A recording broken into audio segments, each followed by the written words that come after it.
क्या वह बेघर महिला मीरा है? दिल्ली हाई कोर्ट के सामने जेब्रा क्रॉसिंग पर मशहूर लॉ फर्म के मालिक एडवोकेट आलोक शर्मा को सड़क के उस पार एक बेघर महिला को देखकर लगा जैसे उनका दिल बैठ गया हो। 13 साल पहले गायब हुई उनकी पत्नी आज एक दुबले पतले शरीर के साथ कबाड़ की गाड़ी खींचते हुए उनके सामने खड़ी थी।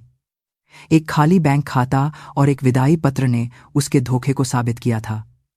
एक पक्की गवाही थी कि वह किसी और आदमी के साथ भाग गई थी। 13 सालों तक आलोक ने सबूतों पर विश्वास किया, लेकिन अगर यह महिला सच में मीरा है तो वह बेघर क्यों है? जो वकील अदालत में हमेशा सच के लिए लड़ता रहा, क्या उसने अपनी ही जिंदगी के सबसे बड़े सच को नजरअंदाज कर दिया था? कहानी शुरू करने से पहले कृपया चैनल को सब्सक्राइब करें और लाइक बटन दबाएं।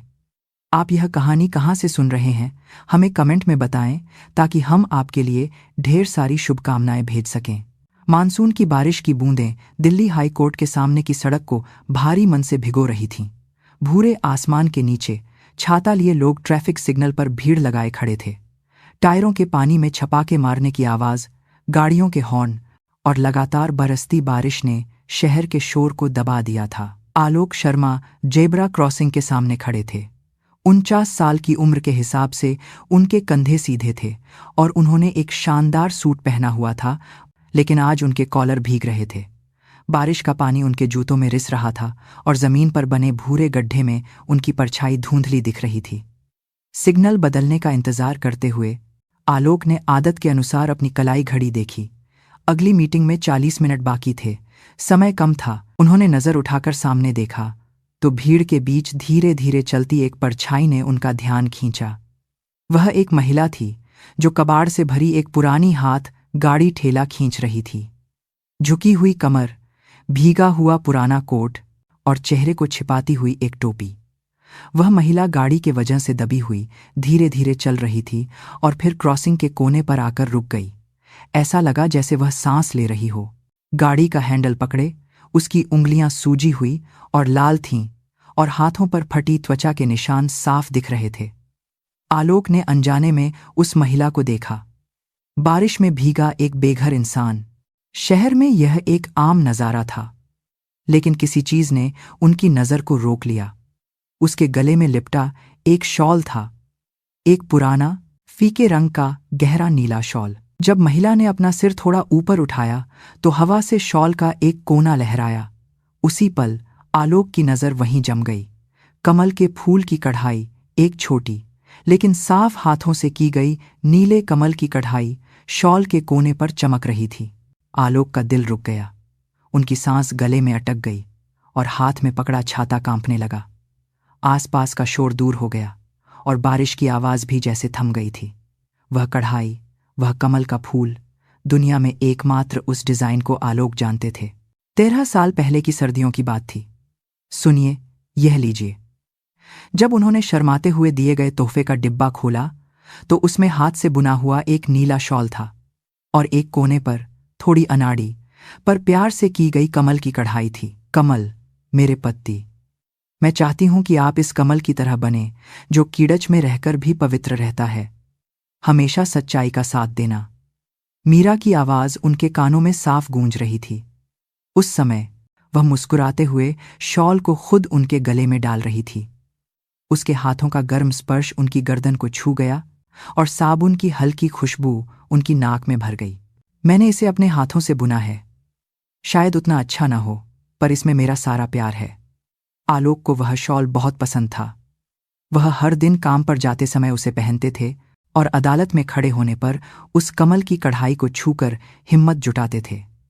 लेकिन वह शॉल मीरा के जाने वाले दिन उसी के साथ गायब हो गया था। आज वही शॉल उस महिला के गले में था। आलोक की नजर महिला के चेहरे पर गई। टोपी के नीचे छिपा चेहरा, लेकिन ठुड्डी की बनावट, नाक की नोक और होठों का आकार धीरे धीरे दिखने लगा। बारिश का पानी महिला के गालों पर बह रहा था और उसी पल महिला ने भी सिर उठाया। आंखें मिलीं। आलोक का दिल डूब गया। वह आंखें गहरी, उदास, लेकिन कहीं ना कहीं गर्मजोशी से भरी। आलोक उन्हें जीवन भर नहीं भूल सकते थे। वे मीरा की आंखें थीं। महिला भी चौंक गई। गाड़ी का हैंडल पकड़े उसके हाथ कस गए और उसके होंठ कांपने लगे। उसकी आंखों में कुछ कौंधा, हैरानी, याद या शायद डर, यह समझ नहीं आया। आलोक ने एक कदम आगे बढ़ाने की कोशिश की। उनका मुंह खुला और मीरा नाम गले तक आ गया, लेकिन तभी ट्रैफिक लाइट हरी हो गई। पैदल चलने वालों के लिए आवाज गूंजी और लोग एक साथ चलने लगे। भीड़ की लहर ने जेब्रा क्रॉसिंग को भर दिया। छाते, बैग और तेज कदमों ने आलोक और उस महिला के बीच एक दीवार बना दी।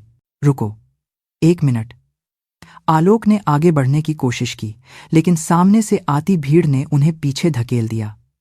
किसी का कंधा उनके हाथ से टकराया और छाते का कोना उनकी पीठ पर लगा। उन्होंने सिर उठाकर उसे खोजने की बहुत कोशिश की, लेकिन वह भीड़ में खोकर दूर जा रही थी। गाड़ी खींचती हुई उसकी पीठ छोटी होती जा रही थी। नीला शॉल भीगी सड़क के भूरे रंग में धुंधला सा हिल रहा था। आलोक ने अपने पैर हिलाने की कोशिश की, लेकिन वे जमीन में जम गए थे। क्यों? उन्हें पता था कि उन्हें पीछा करना चाहिए, लेकिन उनका शरीर हिल नहीं रहा था। 13 सालों से जमा हुआ गुस्सा, धोखे का एहसास और खुद को बचाने के लिए बनाई गई दीवार ने उनके पैरों को जकड़ लिया था। नहीं, ये नहीं हो सकता, उन्होंने फुसफुसाया, लेकिन उनकी आवाज कांप रही थी। ट्रैफिक लाइट फिर से लाल हो गई और वह महिला पूरी तरह से गायब हो चुकी थी। आलोक भीगे डामर पर खड़े होकर पानी के गड्ढे में अपनी धुंधली परछाई को देखते रहे। उस रात आलोक घर नहीं लौटे। वह लॉ फर्म की इमारत की 20वीं मंजिल पर अपने निजी दफ्तर में चले गए। बिना लाइट जलाए वह चमड़े के सोफे पर गिर पड़े। बाहर अब भी बारिश हो रही थी और शहर की रोशनी बारिश की बूंदों में धुंधली लग रही थी। मेज पर रखे चांदी के फ्रेम में परिवार की तस्वीर अंधेरे में भी चमक रही थी। जवानी के दिनों के आलोक और मीरा, बेटी आरोही और छोटा बेटा रोहन, चारों मुस्कुरा रहे थे। आलोक उस फ्रेम को देर तक देखते रहे। मेज की दराज कसकर बंद थी। उसके अंदर मीरा का छोड़ा हुआ विदाई पत्र और उसकी आखिरी निशानियां थीं। 13 सालों में उन्होंने उस दराज को एक बार भी नहीं खोला था। 3 दिन बीत गए। आलोक उसके बाद एक बार भी हाई कोर्ट के सामने से नहीं गुजरे। वह जानबूझकर लंबे रास्ते से फर्म जाते थे और मीटिंग की जगह भी बदल देते थे। वह जानते थे कि वह बच रहे हैं, लेकिन खुद को रोक नहीं पा रहे थे। सुबह 10 बजे फर्म के अध्यक्ष के कमरे की खिड़की से बाहर फिर से काले बादल घिर रहे थे। शरद ऋतु की बारिश के आसार थे। आलोक अपनी मेज पर बैठकर फाइलें देख रहे थे, लेकिन एक भी लाइन पढ़ नहीं पा रहे थे। काले अक्षर बिना किसी मतलब के बह रहे थे। दरवाजे पर दस्तक हुई। सर, क्या मैं अंदर आ सकता हूं? एक युवा आवाज थी। यह फर्म का नया वकील जयदीप था। 32 साल का जोशीला नौजवान। आ जाओ, आलोक ने फाइलों से नजर हटाए बिना कहा। जयदीप धीरे से अंदर आया और मेज के सामने खड़ा हो गया। सर, पिछले हफ्ते के देसाई केस का फैसला आ गया है। क्या हुआ? उन्हें बरी कर दिया गया है। अभियोजन पक्ष के सारे सबूत खारिज हो गए। जयदीप की आवाज में उत्साह था, लेकिन आलोक के चेहरे पर कोई भाव नहीं था। उन्होंने सिर हिलाते हुए फाइल बंद कर दी। बहुत अच्छा काम किया, क्लाइंट को बता दो। जी सर। जयदीप मुड़ने लगा, लेकिन फिर हिचकिचाया। वह कुछ और कहना चाहता था। आलोक ने सिर उठाकर उसे देखा। सर, वैसे, जयदीप ने धीरे से कहा, इस केस से मैंने एक बात सीखी है। भले ही सबूत कितने भी पक्के लगें, सच कुछ और हो सकता है। कहते हैं ना, सच देर से ही सही, पर सामने आता है। जयदीप मुस्कुराते हुए बोला, सर, आपकी वजह से एक बेगुनाह बच गया। धन्यवाद। और उसने विनम्रता से सिर झुकाया और कमरे से बाहर चला गया। दरवाजा बंद होने की आवाज शांत दफ्तर में गूंजी। आलोक अपनी जगह पर बैठे रहे। सच देर से ही सही, पर सामने आता है। यह बात उनके दिल में चुभ गई। एक कड़वी मुस्कान उनके होठों पर फैल गई। बारिश की बूंदें एक एक करके खिड़की पर दस्तक देने लगीं। उन्होंने अपनी जिंदगी सिर्फ सबूतों पर भरोसा करके बिताई थी, लेकिन 13 साल पहले सिर्फ एक बार उन्होंने सबूतों की ठीक से जांच नहीं की थी। अपनी पत्नी का विदाई पत्र, खाली बैंक खाता और अंजलि की गवाही, बस इन्हीं के आधार पर उन्होंने सब कुछ तय कर लिया था। उन्होंने मीरा पर शक किया, मीरा को मिटा दिया और मीरा को भूलने की कोशिश की। नहीं, सच तो यह है कि उन्होंने भूलने का नाटक किया। बारिश की आवाज तेज हो गई। खिड़की पर बहती बारिश की धाराओं ने दुनिया को धुंधला कर दिया। तभी फोन की घंटी बजी। आलोक ने रिसीवर उठाया। हाँ, आलोक शर्मा बोल रहा हूं। आलोक जी, यह अंजलि की आवाज थी, शांत और सौम्य। आज रात खाने पर क्या विचार है? मैं तैयारी करूंगी। अंजलि, आज मैं थोड़ा थका हुआ हूं। आलोक जी, आप आजकल ठीक नहीं लग रहे हैं। क्या आप ठीक से खा पी रहे हैं? मैं ठीक हूं। फोन कट गया। आलोक ने रिसीवर रखकर एक गहरी सांस ली।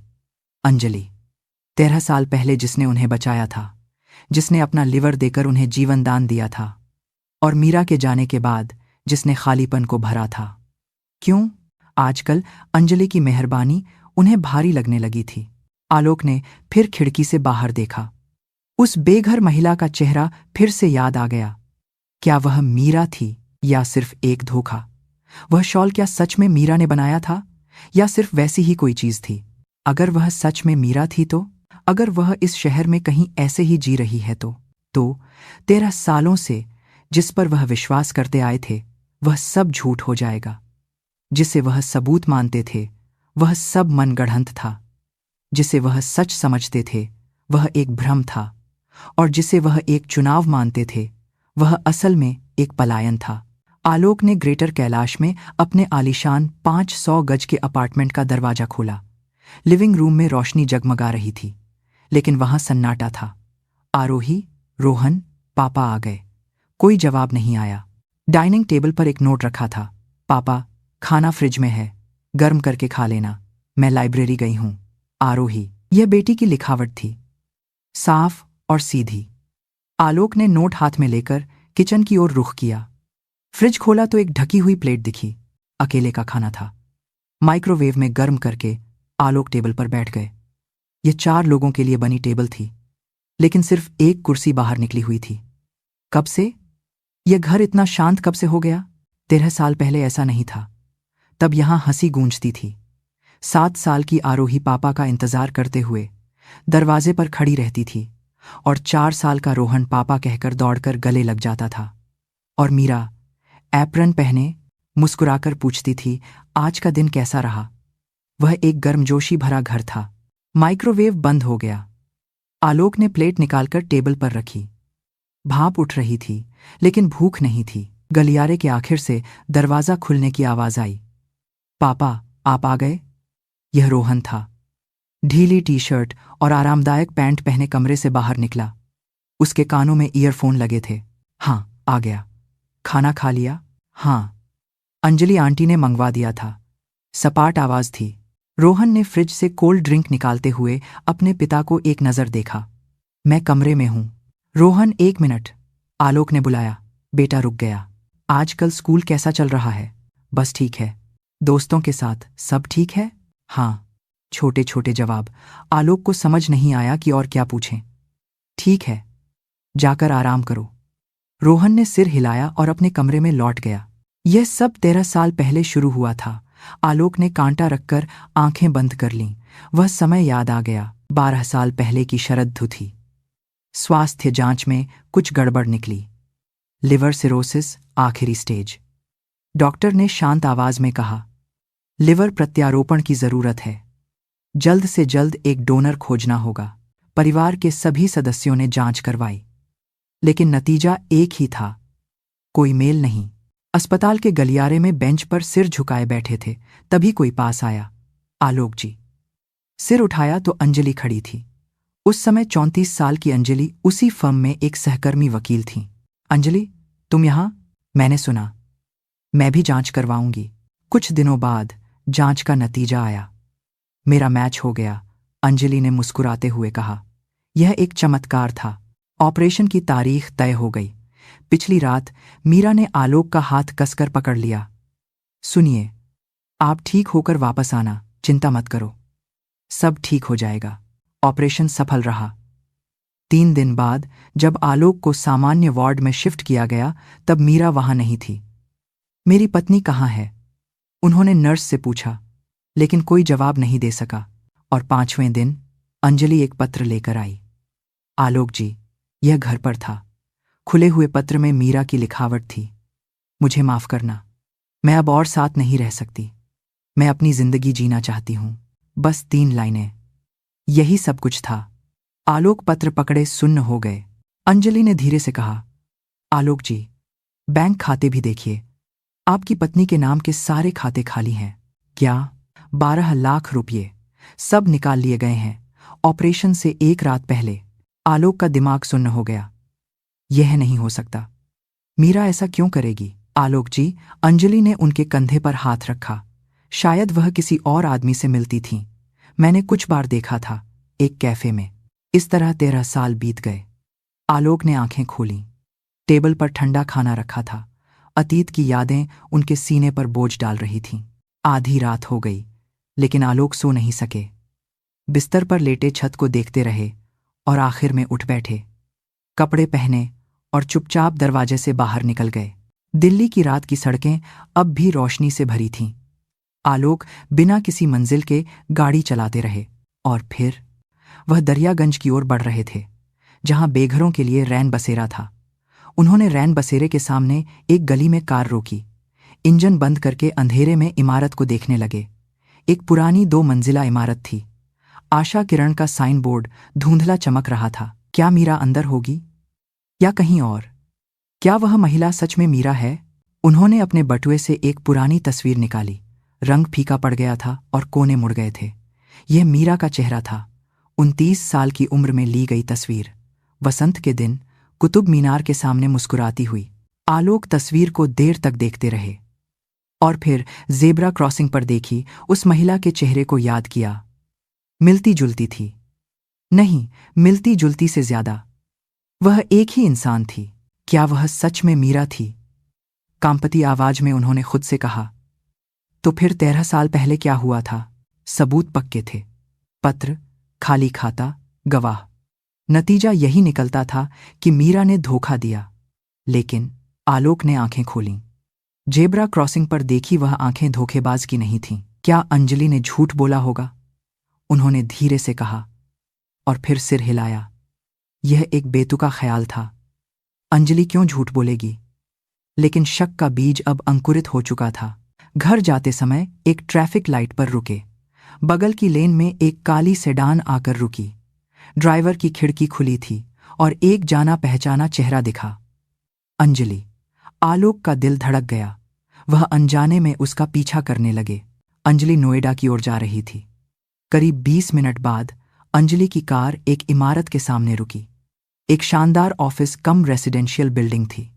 अंजलि कार से उतरकर इमारत के अंदर चली गई। सवाल उठ रहे थे। अंजलि इस समय इस इमारत में क्यों आई? क्या यह उसका घर था या कोई और वजह थी? आलोक ने स्टीयरिंग कसकर पकड़ लिया। उन्हें लगा कि कुछ गलत हो रहा है। क्या सच में? आलोक ने खुद से पूछा। क्या सच में मीरा ने मुझे धोखा दिया? कोई जवाब नहीं मिला, लेकिन शक शुरू हो चुका था। 13 सालों से बंद बक्सा अब धीरे धीरे खुल रहा था। अगली सुबह आलोक फर्म नहीं गए। वह अपने स्टडी रूम के सोफे पर बैठकर खिड़की से बाहर देखते रहे। उनका दिमाग अब भी उलझा हुआ था, जाना चाहिए या नहीं। तभी स्टडी रूम का दरवाजा धीरे से खुला। पापा, यह आरोही की आवाज थी। आप फर्म नहीं गए? 10 बज गए हैं। हाँ, आज थोड़ा आराम करूंगा। पापा, आप ठीक तो हैं? आरोही पास आकर उनके बगल में बैठ गई। पापा, आप आजकल अजीब लग रहे हैं, आरोही ने धीरे से कहा। रात में बाहर जाते हैं, सुबह लौटते हैं। मुझे सब पता है। क्या कोई बात है? पापा, आरोही की आवाज धीमी हो गई। यह माँ के बारे में है ना? आलोक का दिल धड़क गया। उन्होंने बेटी को देखा। आरोही की आंखों में आंसू थे। मैं भी जानना चाहती हूं, माँ ने हमें क्यों छोड़ा? क्या सच में अंजलि आंटी की तरह किसी और आदमी की वजह से? आरोही, मैं 7 साल की थी। मुझे याद है, माँ हर रात रोती थीं। पापा के ऑपरेशन की चिंता करती थीं। ऐसी माँ अचानक हमें छोड़कर चली गईं। इस पर यकीन नहीं होता। तो पता लगाइए, सच क्या है? आरोही खड़ी हो गई, आंसू पोंछकर दरवाजे की ओर बढ़ी और मुड़कर अपने पिता को देखा। मैं पता लगाऊंगी। अगर आप नहीं करेंगे तो मैं करूंगी। बेटी चली गई और दरवाजा बंद हो गया। आलोक वहीं बैठे रहे। उधर आरोही अपने कमरे में लौट आई। उसने अपनी मेज की दराज खोली। अंदर एक छोटी सी चाबी छिपी थी, पिता के स्टडी रूम की दराज की चाबी। वह स्टडी रूम की ओर गई, दरवाजा खोलकर अंदर गई, मेज के सामने खड़ी हो गई। नीचे की दराज, जिसे पिता कभी नहीं खोलते थे, कांपते हाथों से उसने चाबी लगाई। खट ताला खुलने की आवाज आई।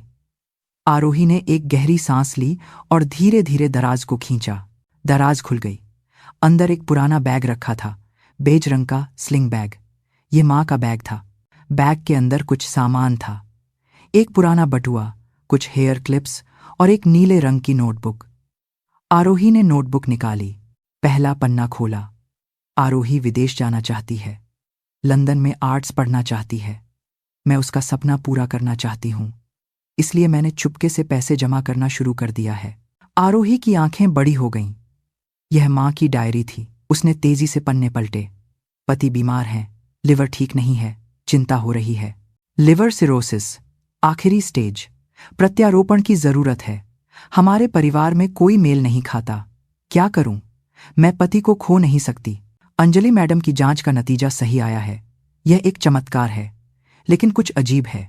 और आखिरी पन्ना, मैंने अंजलि मैडम को पैसे दे दिए। मेरे पास जितने थे सब 12 लाख उसने मांगे थे। कहा कि अगर पैसे नहीं दिए तो ऑपरेशन रद्द कर देगी। पति को बचाने के लिए मैं कुछ भी कर सकती हूँ। आरोही के हाथ कांपने लगे। नोटबुक हाथ से छूटने वाली थी। उसके रोंगटे खड़े हो गए। अंजलि ने पैसे मांगे थे। माँ ने पापा को बचाने के लिए वह पैसे दिए थे। माँ धोखेबाज नहीं थी, वह भागी नहीं थी। पापा को बचाने के लिए, परिवार को बचाने के लिए उन्होंने सब कुछ छोड़ दिया था। आरोही ने आंसू पोंछे और खड़ी हो गई। अब उसे पता चल गया था सच। 2 दिन बाद आरोही दिल्ली के एक बड़े अस्पताल के सामने खड़ी थी। Delhi medical centre. 13 साल पहले जहां पापा का लिवर प्रत्यारोपण हुआ था, रिकॉर्ड रूम में उसने आलोक शर्मा लिखी एक मोटी फाइल निकालकर मेज पर रखी। कांपते हाथों से उसने फाइल खोली। पन्ने पलटते हुए आरोही का हाथ रुक गया। अभिभावक सहमति पत्र। दस्तावेज के ऊपर लिखा था सर्जरी अभिभावक सहमति और जिम्मेदारी पुष्टि पत्र, और नीचे अभिभावक के हस्ताक्षर के कॉलम में साफ लिखावट में मीरा शर्मा लिखा था। यह माँ की लिखावट थी, लेकिन हस्ताक्षर के बगल में छोटे अक्षरों में एक और लाइन लिखी थी, मैं अपने पति की जान के लिए अपना सब कुछ देती हूँ। आरोही की आंखों से आंसू बहने लगे। उसे माँ का दर्द महसूस हो रहा था। माँ ने पापा को बचाने के लिए अपना सब कुछ दे दिया था, पैसे, भविष्य और अपनी जिंदगी। आरोही सीधे घर की ओर चली। दरवाजा खोला तो लिविंग रूम से आवाजें आ रही थीं। पिता और अंजलि। पापा, मुझे बात करनी है। आरोही ने अपने पिता को सीधे देखा। जब अंजलि आंटी न हो, अंजलि का चेहरा सख्त हो गया। वह बिना कुछ कहे दरवाजे की ओर बढ़ गई। आरोही ने बैग से दस्तावेज और डायरी निकालकर टेबल पर रखी। पापा, यह देखिए, यह माँ की डायरी है, ऑपरेशन वाले दिन की। आलोक ने डायरी उठाई। मीरा की लिखावट। उनके हाथ कांपने लगे। पति को बचाने के लिए मैं कुछ भी कर सकती हूँ। आरोही ने सहमति पत्र की कॉपी आगे बढ़ाई। यह भी देखिए, अस्पताल के रिकॉर्ड रूम से लाई हूं। आलोक ने दस्तावेज लिया। मीरा के हस्ताक्षर, और बगल में लिखा, नोट, मैं अपने पति की जान के लिए अपना सब कुछ देती हूं। आलोक की आंखों से आंसू बहने लगे। पापा। आरोही की आवाज कांप रही थी। मां भागी नहीं थी। पापा को बचाने के लिए उन्होंने सब कुछ दे दिया। अंजलि आंटी ने झूठ बोला था। मैंने क्या कर दिया? आलोक ने कांपती आवाज में कहा। पापा, अब हमें उन्हें ढूंढना होगा।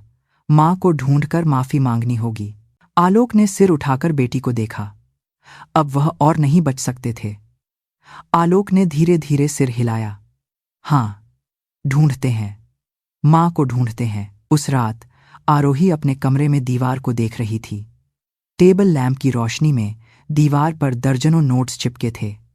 वह हर नोट को एक धागे से जोड़कर एक टाइमलाइन बना रही थी। दरवाजे पर दस्तक हुई। दीदी। यह रोहन की आवाज थी। भाई अंदर आया। दीदी, क्या कर रही हो?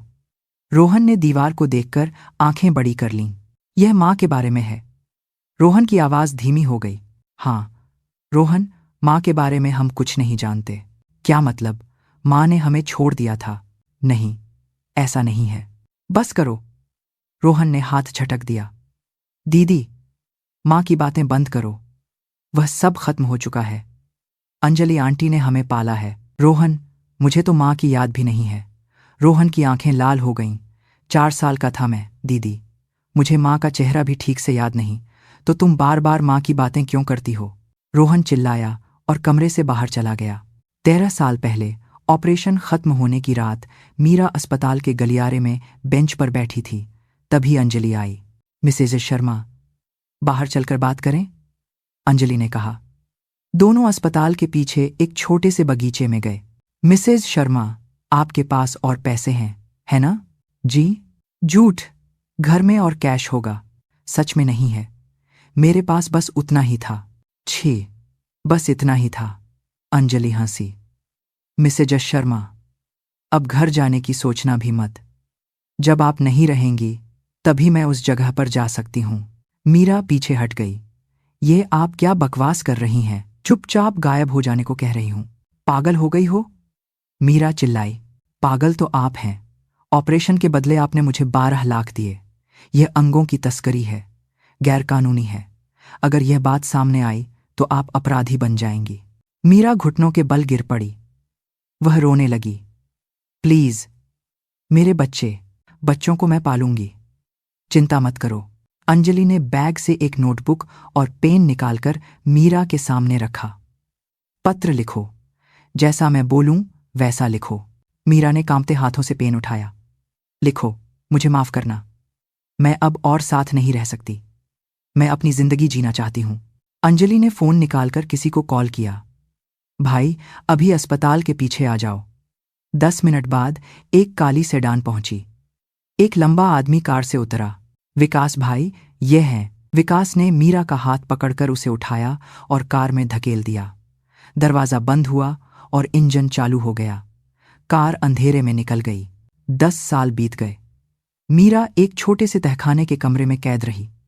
दिन में एक बार विकास आकर रोटी और पानी दे जाता था। और एक दिन दरवाजा खुला। अंजलि थी। बाहर निकलो, अब तुम्हें आजाद कर रही हूं। तुमने आईने में खुद को देखा है? हालत बहुत खराब है। अब परिवार के पास जाओ या पुलिस के पास, तुम्हारी मर्जी। कौन विश्वास करेगा? अंजलि ने उसे एक रैन बसेरे के सामने उतार दिया। मीरा ने धीरे धीरे चलना शुरू किया, बिना किसी मंजिल के, बस चलती रही। कुछ दिन बीत गए। मीरा कबाड़ बीनकर गुजारा करने लगी। 1 महीने बाद हिम्मत आई। परिवार को देखना चाहती थी, दूर से ही सही। शाम के 6 बजे पति दिखा। उसके बगल में अंजलि थी। दोनों मुस्कुरा रहे थे।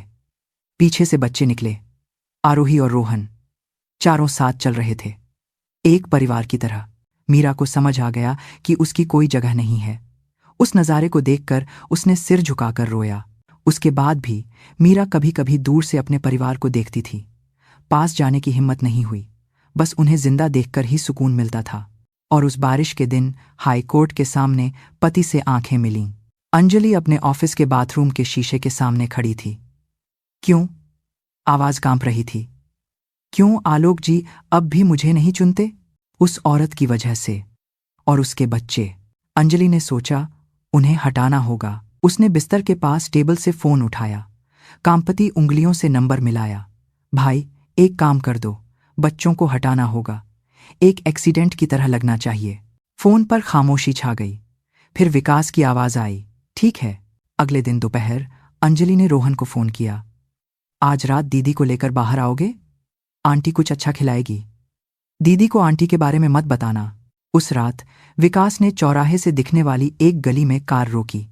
इंजन बंद करके इंतजार करने लगा। चौराहे के पास आरोही और रोहन छाता लिए चल रहे थे। रोहन, यह कहाँ है? बहुत सुनसान लग रहा है। तभी गली से हेडलाइट जली। एक कार धीरे धीरे निकली। इमारत के छज्जे के नीचे छिपकर बच्चों को देख रही मीरा ने उस कार को आरोही और रोहन की ओर बढ़ते हुए देखा। वह जानती थी, यह हादसा नहीं था, यह हत्या थी। नहीं। चीख उसके गले से निकली। मीरा ने अपनी पूरी ताकत लगाकर आखिरी छलांग लगाई। दोनों हाथ फैलाकर बच्चों को ढका और अपने पूरे शरीर से उन्हें धकेल दिया। धड़ाम कार का बम्पर मीरा के शरीर से टकराया और दुनिया धीमी हो गई। जमीन पास आ गई। डामर चेहरे से टकराया, लेकिन दर्द नहीं हुआ, सुकून था। बच्चों को बचा लिया था। आप कौन हैं? आपने हमें क्यों? यह आरोही की आवाज थी। मीरा ने कांपती उंगलियों से पास पड़े शॉल को टटोला। यह कढ़ाई। आरोही की आवाज रुक गई और फिर कांपती आवाज सुनाई दी। मां। वह एक शब्द मीरा के दिल को चीर गया। आंसू बहने लगे। होंठ हिलाकर जवाब देना चाहती थी, लेकिन आवाज नहीं निकली। मां। मां हो ना? आरोही ने मीरा को गले लगा लिया। रोहन भी घुटनों के बल बैठ गया। दोनों बच्चों के रोने की आवाज बारिश में मिल गई। लॉ फर्म के दफ्तर में मीरा की डायरी पढ़ रहे आलोक का फोन बजा। आपकी बेटी और बेटे का सड़क हादसा हो गया है, नर्स ने कहा। खुशकिस्मती से दोनों को मामूली चोटें आई हैं, लेकिन उनके साथ जो महिला थीं उनकी हालत बहुत गंभीर है। आपकी बेटी कह रही है कि वह उनकी मां है। फोन हाथ से छूटकर गिर गया। आलोक लड़खड़ाते हुए कार की चाबी उठाई और अस्पताल की ओर दौड़े। अस्पताल पहुंचकर आलोक ने बेटी को कसकर गले लगा लिया। मां ने हमें बचाया। एक कार हमें कुचलने वाली थी, लेकिन मां दौड़कर आईं और आलोक बेंच पर बैठ गए, सिर झुकाकर दोनों हाथ जोड़ लिए। प्लीज प्लीज उसे बचा लो, मेरी गलती है, प्लीज एक और मौका दो। सुबह 3 बजे ऑपरेशन थिएटर की बत्ती बुझी। डॉक्टर बाहर निकले। ऑपरेशन सफल रहा है, लेकिन हालत बहुत नाजुक है। अगले 24 घंटे बहुत महत्वपूर्ण हैं। मीरा को आईसीयू में शिफ्ट कर दिया गया और परिवार कांच की खिड़की से उसे देख रहा था। जब पुलिस स्टेशन से फोन आया तो जांच अधिकारी ने आलोक को एक ऑडियो फाइल सुनाई। यह विकास की कार के डैशकैम से थी। बस यह बच्चे न हों तो आलोक जी सिर्फ मुझे देखेंगे। अंजलि की आवाज थी।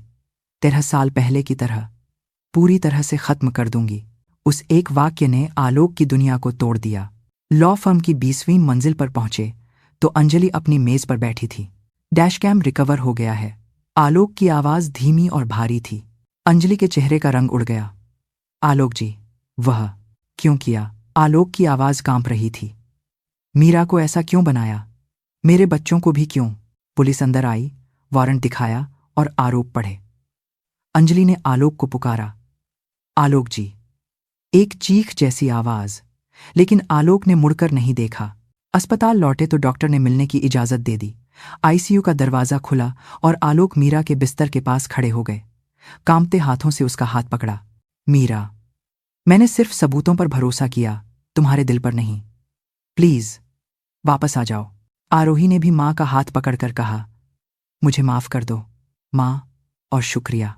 रोहन बिस्तर के पास घुटनों के बल बैठकर बोला, सब याद है मां, वापस आ जाओ। उसी पल मीरा की उंगली हिली।